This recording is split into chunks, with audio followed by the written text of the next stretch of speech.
Meus irmãos, graças e paz a todos. Louvado seja Deus por mais uma vez o Senhor nos concedeu estarmos aqui.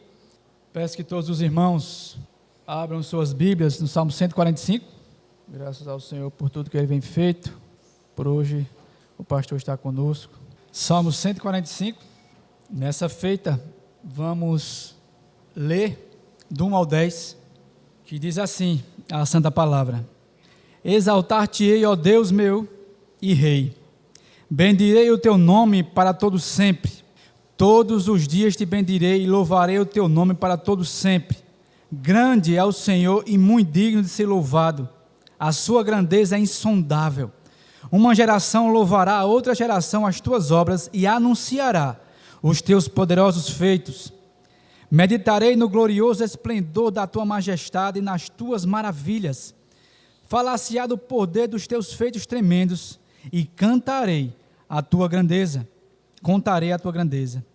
Divulgarão a memória de tua muita bondade e com júbilo celebrarão a tua justiça. Benigno e misericordioso é o Senhor, tardio em irar-se e de grande clemência. O Senhor é bom para todos e as suas ternas misericórdias permeiam todas as suas obras. Todas as tuas obras te renderão graças, Senhor, e os teus santos te bendirão. Amém? Fechemos nossos olhos, vamos orar ao Senhor. Senhor Deus Santo, pela sua graça, mais uma vez estamos aqui. Pela sua infinita misericórdia e bondade, Senhor Deus, nos trouxestes guardados por tua mão, desde o momento que acordamos. O Senhor nos trouxe até aqui com saúde. O Senhor nos deu a graça de podermos estar em comunhão. O Senhor nos deu a graça e a honra de estarmos em tua presença. Por assim a tua palavra nos fala. Nessa feita, ó Deus, mais uma vez para ouvir a sua voz. Usa esse vaso de barro, abre nossos ouvidos, nosso coração, para que venha como uma terra fértil, Senhor Deus, receber a tua palavra e assim produzir frutos e frutos, e possamos nós praticá-la. Esses serão os frutos vistos para a tua glória. Tenha misericórdia de nós, pecadores, e ilumina nossas mentes, purifica o nosso coração com o teu sangue. Louvado seja o teu nome, Senhor Deus. Louvado seja o teu nome por Jesus Cristo. Como foi lido aquele digno de abrir os selos, o único, o verdadeiro, o poderoso, o glorioso, o eterno. E como os veremos agora, Senhor Deus, para a tua glória, o digno de todo louvor.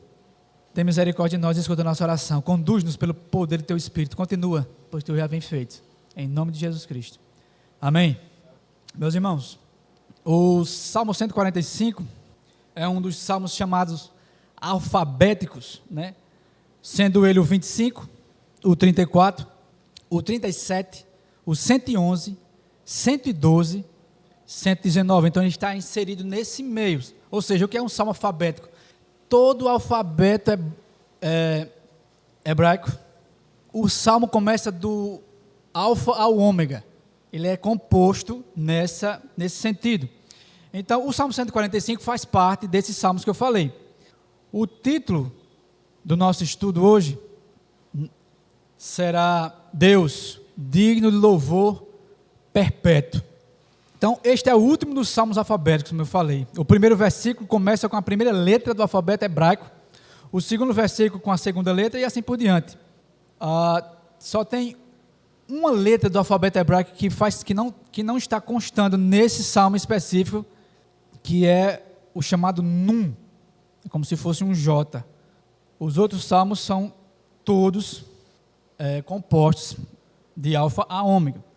O salmista é levado a celebrar, meus irmãos, os louvores de Deus ao refletir sobre a excelência de sua sabedoria, bondade e justiça, tanto no governo do mundo em geral, como principalmente na administração, supervisão e defesa dos filhos dos homens. Depois de recordar os louvores da providência de Deus, o salmista passa a falar sobre o favor especial demonstrado por ele a seu próprio povo. Então, aqui, Davi louva a Deus pela sua fama ou glória, que vai do versículo 1 ao versículo 7, pela sua bondade, que vai do versículo 8 ao versículo 10, com a graça de Deus, posteriormente, vamos ler do 11 ao 13, que é pelo seu reino. Também louva pela sua providência, do versículo 14 ao 16, e pela sua misericórdia salvadora, do versículo 17 ao versículo 21. Nessa feita vamos nos deter do versículo 1 ao versículo 10. Vamos ver o louvor de Davi pela sua glória e pela sua bondade. Quando ele diz: exaltar-te-ei, ó Deus, meu e rei, bendirei o seu nome para todo sempre. Então aqui Davi, nós bem sabemos que Davi é rei, é o rei louvando o rei terreno, por assim dizer, louvando o rei eterno, dando a glória a Deus. Louvar-te-ei, ó Deus meu e rei meu. Ou seja, é uma, como é que eu posso dizer? Quando ele fala, meu Deus, é proximidade, tu és o meu Deus, não é? E é o meu rei, aquele a quem eu devo reverência, não é? Então, Davi como rei, adora Deus como seu rei. Seu propósito é declarar que Deus é benigno para com os filhos dos homens e induzi-los a cultivarem gratidão piedosa. Ele insiste na necessidade de perseverar nesse exercício, ou seja, para todo o sempre. Pois visto que Deus é constante em estender suas misericórdias, seria impróprio desistirmos de seus louvores. Ou seja, é um louvor perpétuo, um louvor contínuo. Então, aqui nós vemos que ele demonstra que o louvor é uma decisão consciente. Ao chamar Deus de seu Deus e Rei, ele une relacionamento pessoal com reconhecimento da sua soberania divina. Meu Deus e Rei. E ele fala da perpetuação desse louvor que nós temos que dar a Deus todos os dias, para todo sempre. Bendirei o seu nome, exaltar-te-ei para todo o sempre. Então, o louvor de Deus, a gratidão ao Senhor tem que estar nos nossos lábios todos os dias, até que eles se findem, até que nossos dias se findem. O versículo 2 nos diz: todos os dias te bendirei e louvarei o teu nome para todo sempre. Então, é uma conexão com o primeiro versículo, não é? Bendirei o teu nome para todo sempre, louvarei o teu nome para todo sempre. Então é perpetuamente, todos os dias te bendirei e louvarei o teu nome. O verbo aqui, que é um verbo de um nome um tanto grandinho, que é avarrequecal, indica bendizer continuamente. O louvor é apresentado como uma disciplina diária e não como uma emoção momentânea.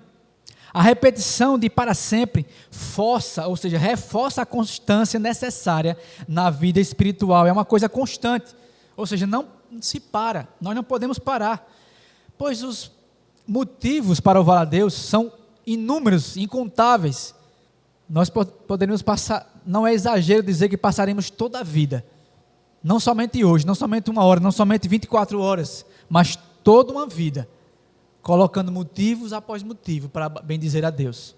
E o primeiro deles é: nós estamos aqui, nós nascemos, Ele nos formou de um jeito assombroso, como o próprio Davi disse. Então é algo contínuo, não é algo que se para. Tem uma conexão com o primeiro versículo: todos os dias te bendirei e louvarei o teu nome, porque todos os dias eu tenho motivos para bendizer o nome do Senhor. Quantos livramentos, quanta providência, quanta bondade, como eu sempre digo, notória aos nossos olhos. Todos os dias te bendirei e louvarei o teu nome. Esse é o versículo 2, meus irmãos.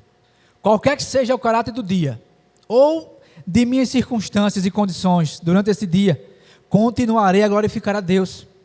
Se considerássemos a questão, veríamos motivos abundantes todos os dias para bendizer ao Senhor de forma especial. Tudo antes do dia, tudo durante o dia, tudo após o dia, deve nos impelir a exaltar o nosso Deus todos os dias, durante o ano inteiro. O nosso amor por Deus não é uma questão de dias santos, né? Isso, a Semana Santa está se aproximando, né? Semana Santa porque assim a chamam, e nesses dias específicos, os católicos, ou aqueles que simpatizam com o catolicismo, têm esses dias para, como que, lembrar mais de Deus nesses dias, não é?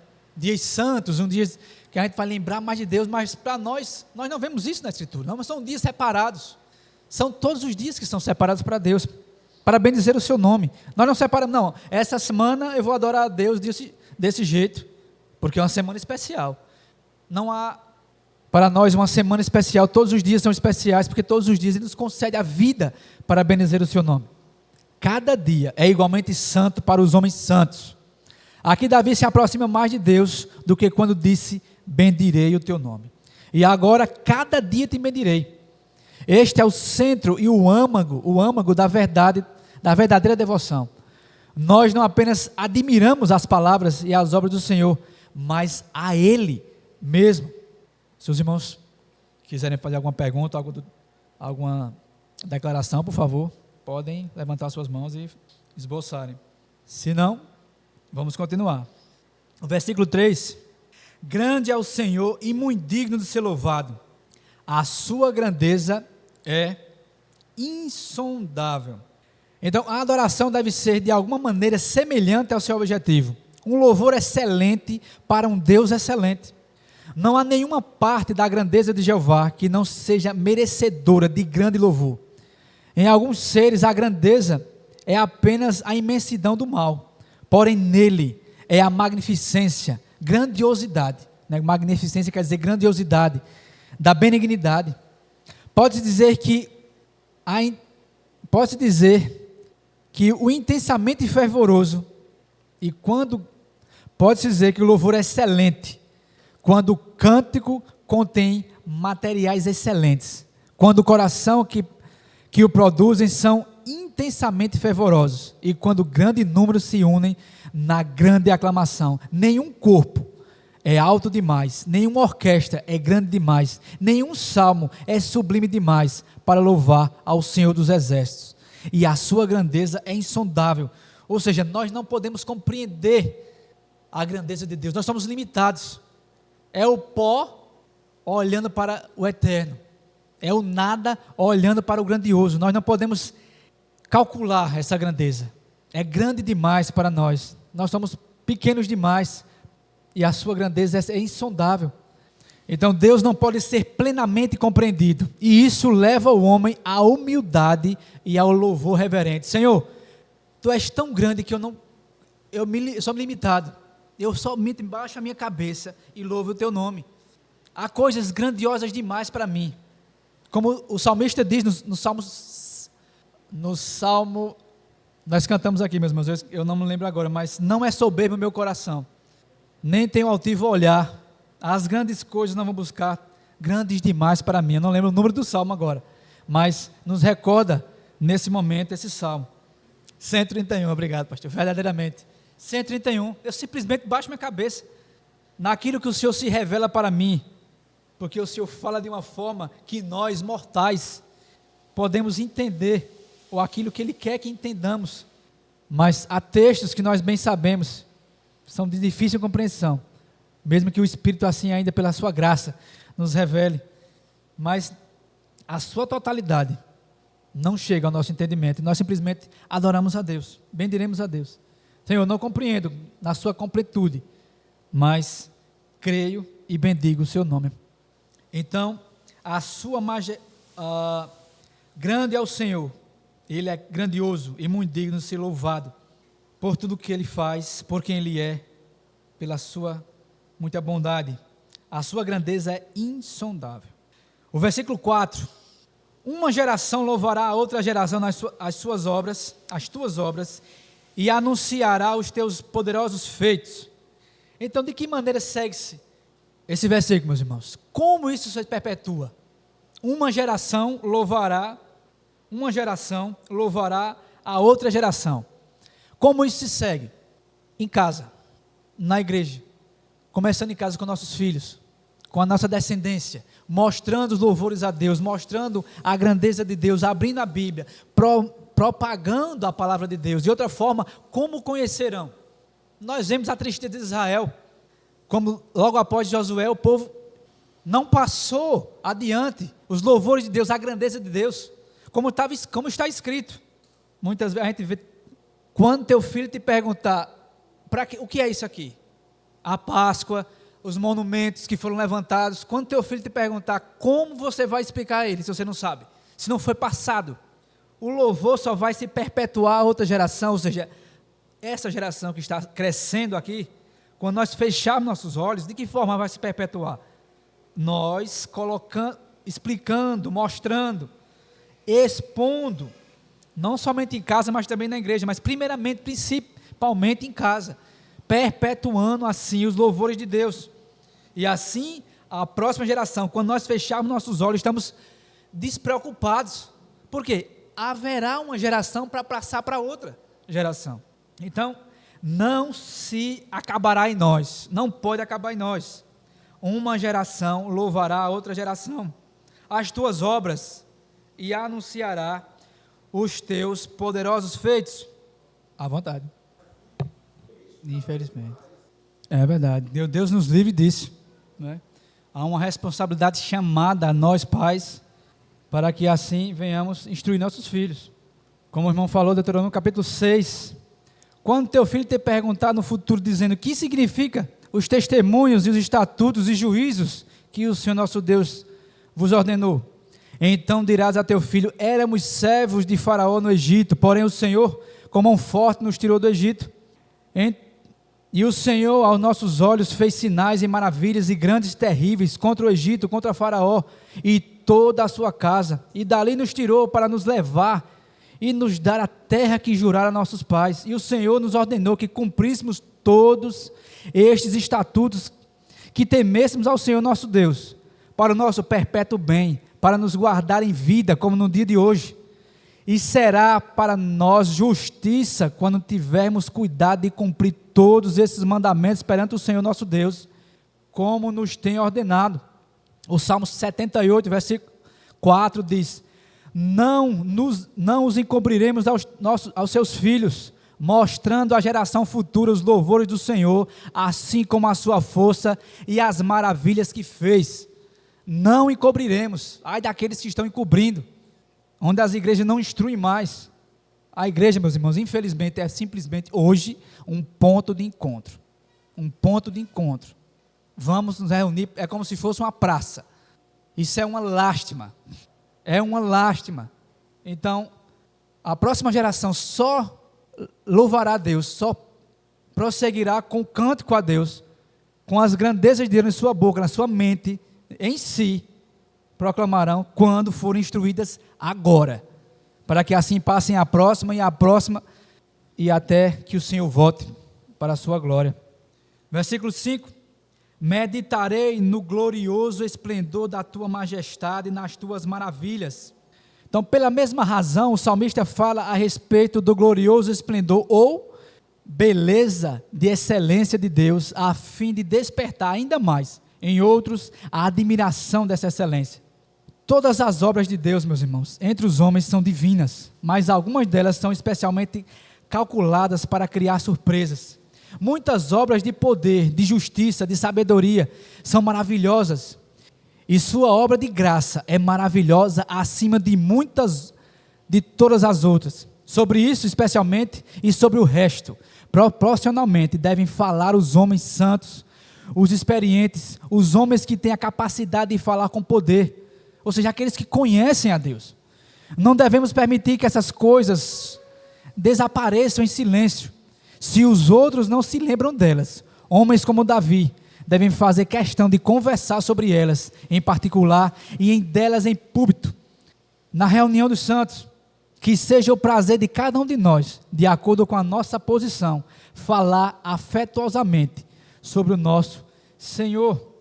O louvor nasce da contemplação gloriosa e das obras divinas, evitando superficialidade espiritual. Então, meditarei. O que é meditar? Não é simplesmente passar os olhos, é parar, é pegar, é ficar um tempo olhando, pedindo graça a Deus, meditando, sabendo que o texto, espremendo o texto, para saber o que realmente Deus está falando ali, tirando o aprendizado do texto para você, e assim para que você possa, tirando para você, falar aos outros. Então, meditarei no esplendor da tua majestade, na tua glória, de quem tu és, nas tuas maravilhas, nos teus feitos, na tua pessoa e naquilo que criaste, naquilo que fizeste, nas tuas obras. Falar-se-á, versículo 6, do poder e dos teus feitos tremendos, e contarei a tua grandeza. Então, uma vez que se conhece a Deus, nós falar-se-á do poder dos teus feitos tremendos. E ele não simplesmente terceiriza quando ele diz falar-se-á, mas ele diz que ele mesmo, ou seja, e contarei, não só eles, ou seja, não só a congregação, mas eu também contarei a tua grandeza. Então, ainda que outros não prestem atenção às outras coisas, estes atos de juízo chamarão a sua atenção e impressionarão as suas mentes, de modo que eles deverão falar sobre eles. Os homens nos dias de nosso Salvador não falavam sobre a queda da torre de Siloé e dos galileus mortos? Não há rumores de guerras quando não há sequer sussurros sobre as outras coisas? Não há rumores de guerras? As notícias terríveis certamente se espalharão sobre graças e bênçãos. Os homens podem ser mudos, mas com respeito a desgraças, levantarão um grande clamor. A força do terror é um poder que salta a língua de uma multidão. Eles se certificam de falar daquilo que faz o ouvido tinir e os cabelos ficarem em pé, enquanto estão ocupados com fatos terríveis, né, como se espalha terrivelmente coisas ruins, como a inundação do mundo, a destruição das cidades da Campina, as pragas do Egito, a destruição do Mar Vermelho e assim por diante. Davi, meus irmãos, vê estes assuntos sob outra luz e canta ou conta outra melodia. Esses atos que eram feitos terríveis para muitos homens, eram obras poderosas ou grandezas para o nosso santo poeta. Ele desejava divulgá-los como um arauto, que menciona os títulos e as honras de seu amo real. A ocupação de cada crente fiel, meus irmãos, consiste em repetir as grandes obras do seu grande Deus. Não devemos deixar isso para as conversas comuns na multidão, mas devemos pessoalmente fazer uma declaração sobre o que vemos e o que sabemos. Não devemos, com modos profundamente solenes, advertir os homens sobre a grandeza do Senhor em seus terríveis atos de justiça. Assim, aliás, não é que nós, não, mas nós devemos, com modo profundamente solene, advertir os homens sobre a grandeza do Senhor em seus terríveis atos de justiça. Assim, eles serão admoestados para que se abstenham de provocá-lo. Nós devemos cumprir este dever por meio de obrigações solenes, e será bom que nos obriguemos a fazer isso, quando ele diz, eu farei, eu contarei. Então, o louvor que se segue, o versículo 7, divulgarão a memória da tua muita bondade, e com júbilo celebrarão a tua justiça. O povo redimido do Senhor, cheio de sua grande bondade, reterá a feliz lembrança disto, e será motivado com cada vez mais frequência a expressar essas lembranças. Não contentes com uma menção limitada de tão assombroso amor, eles continuarão em uma expressão abundante desta benevolência, que é tão abundante. Será seu prazer falar uns aos outros sobre as atitudes de Deus com eles e comparar as lembranças de suas experiências. Deus não fez nada de maneira perniciosa. Toda a sua benignidade é uma grande benignidade, digna de ser lembrada, sugestiva de um santo discurso. Com relação a este assunto, não há escassez de material. E quando o coração é correto, não há necessidade de parar, por falta de fatos a contar. Que houvesse mais dessas lembranças a expressar. Eles cantam sobre aquela justiça que é o terror do pecador, que até mesmo os homens bons mencionam com profunda solenidade. A justiça recebida pela luz do Evangelho é na realidade a fundação secreta da esperança do crente. O concerto de graça de Deus é a nossa forte consolação, porque aquele que o fez é justo e não recua, e não recuará dele. Como Jesus morreu como nosso substituto, a justiça exige e assegura a salvação de todos os redimidos. Este atributo é o nosso melhor amigo e por isso cantamos sobre ele. Divulgarão a memória de sua muita bondade. Então isso é um louvor espontâneo e alegre. Versículo 8. Benigno e misericordioso é o Senhor, tardio em irar-se e de grande clemência. Meus irmãos, esse versículo ecoa diretamente a Êxodo 34, 6. Peço que nosso irmão Ramon abra lá em Êxodo 34 e leia para nós. Não, só o 6 mesmo. Obrigado. Então, meus irmãos, cada termo revela um aspecto essencial do caráter divino. Deus gracioso, benigno, Deus benigno, inclinado a conceder favor imerecido por sua própria natureza. Misericordioso. A palavra aqui é derivada de uma raiz ligada ao ventre materno e expressa uma compaixão profunda e visceral. Tardio em irar-se, literalmente longo de narinas, é um termo que descreve Deus como longânimo e de grande clemência. A palavra aqui é recede, um amor pactual, fiel e constante, que não depende de umas circunstâncias, mas do compromisso firme de Deus com o seu povo. Então, Deus misericordioso é o Senhor, benigno e misericordioso é o Senhor, tardio em irar-se. Veja, meus irmãos, isso aqui é um bálsamo para todos nós, benigno e misericordioso. Quantas vezes nós pecamos? Todos os dias.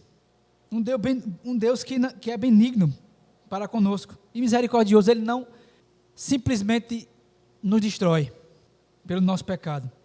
Por quê? Ele é tardio em irar-se. Se Ele não fosse tardio em irar-se, a humanidade já tinha sido dissipada, estipada, acabada. Tardio em irar-se e de grande clemência para com todos nós, meus irmãos.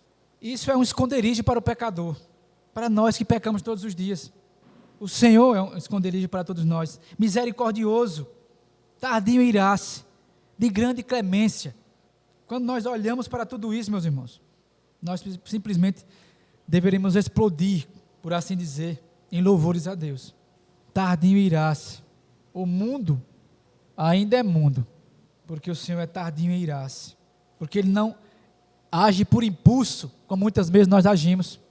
Ele está aguardando, fazendo assim a sua palavra ser cumprida. No devido tempo, Ele assim derramará, como nós bem sabemos, e ainda vamos ler em Apocalipse, a sua ira para todos os homens vivos.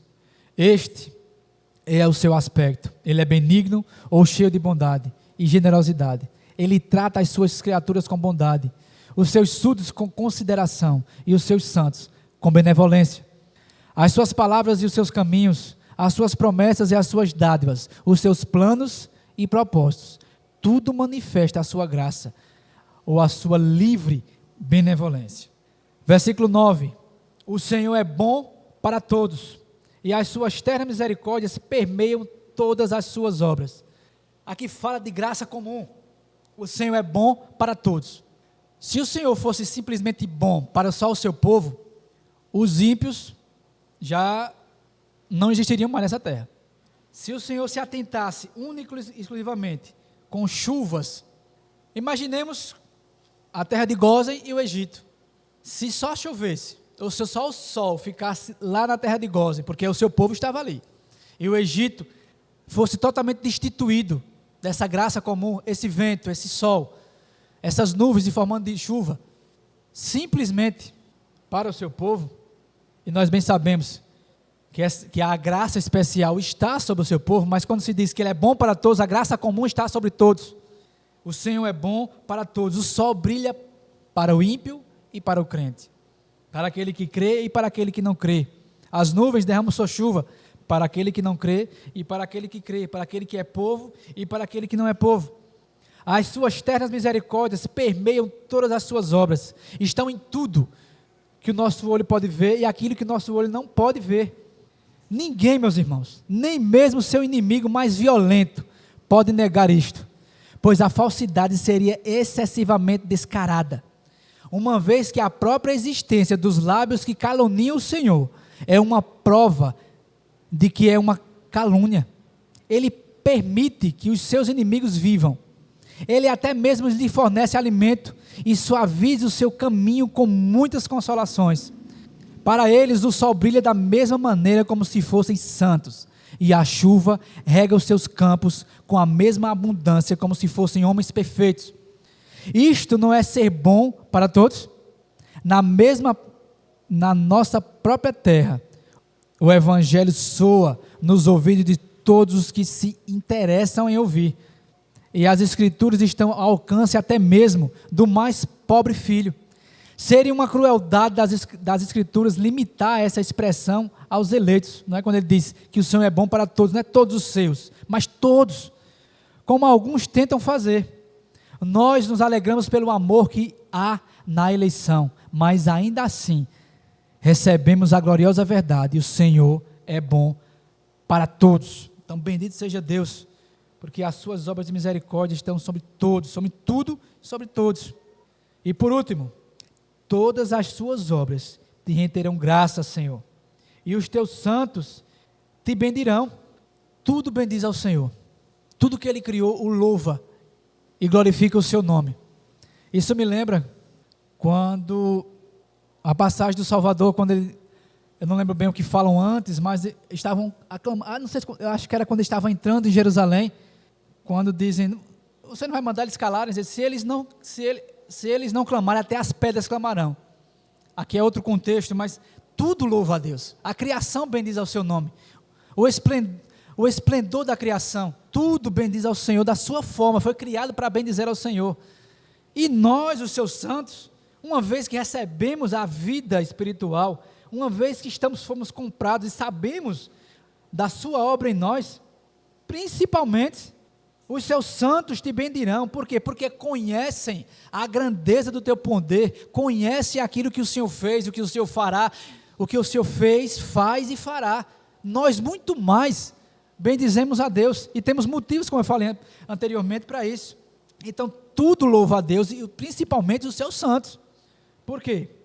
Porque agora são conhecedores das grandes obras de Deus, não são simplesmente como Jó falou, eu o conhecia de ouvir falar. Não, nós o conhecemos pessoalmente, é um Deus pessoal que se revela e nos mostra a sua grandeza, a sua bondade, a sua graça, a sua providência. O termo, meus irmãos, usado aqui é algo como Yukudha, algo dessa forma. Yokudha indica reconhecimento e gratidão. Toda a criação aponta para Deus, louva a Deus, mas o louvor consciente pertence a nós, aos seus santos. Como eu falei, nós o conhecemos, é um louvor consciente, é um louvor de conhecimento, nós conhecemos que nós estamos louvando, não é um Deus estranho. Não, Deus nos fez, nos deixou aqui e foi embora. Não, há pessoas que pensam assim. Não somente aquilo que Ele, a vegetação, o sol, as estrelas, os cometas, tudo que está nesse mundo e fora desse mundo, bendiz o seu nome, mas os seus santos, com alegria, com graça em seu coração, com reverente amor, bendiz o seu nome, bendiz ao seu nome. Todos os teus santos renderão graças ao Senhor, todas as suas obras te renderão graças, Senhor, e os teus santos te bendirão, te louvarão, te glorificarão, te exaltarão, hoje, amanhã e até que os seus corpos estejam nas suas sepulturas. E na verdade, quando nós estivermos lá, já estaremos louvando a Deus. Então é um louvor contínuo, como se diz muitas vezes, né? Aqueles que não gostam de louvar a Deus aqui na terra, vão fazer o que no céu? Se lá é louvor perpétuo. Nós vimos ou ainda vamos ver, os querubins, os serafins, todos os santos que lá estão, todos os espíritos, os anjos, tudo bendiz ao Senhor. É a ocupação permanente do céu, bendizer a Deus. E aqueles que não gostam, não gosto desse salmo aqui, eu não gosto, porque é complicado de cantar. Eu não entendo. Você tem motivo suficiente, tudo, de quando você nasceu, amanhã, depois de amanhã, e se Ele nos tirar agora dessa terra, temos motivos suficientes para bendizer o seu nome. Então, meus irmãos, Deus é digno de perpétuo louvor. Deus é digno de perpétuo louvor, pela sua glória e pela sua bondade. Nós vimos nesse momento, com a graça de Deus, continuaremos e terminaremos o salmo posteriormente, se Deus assim nos permitir. Que Deus em Cristo Jesus permeie os nossos corações de perpétuo louvor a Ele. Pode falar, irmão. Sim. Só para reforçar, nós temos que saber que a palavra todos tem 6 ou 7 significados diferentes na Bíblia, algo em torno dessa quantidade. E não tem como uma pessoa morta bendizer a Deus. Então, os ímpios bendizem a Deus porque não com as suas bocas, mas eles estão fazendo a vontade de Deus de alguma forma. Mas bendizer a Deus conscientemente, sabendo o que estão fazendo, só os eleitos de Deus podem fazer isso. Só os eleitos de Deus podem fazer. Então, meus irmãos, que o louvor a Deus esteja continuamente na nossa boca, no nosso coração, na nossa vida. Pois, mais uma vez falando, temos mais do que motivos suficientes para bendizê-lo. Amém?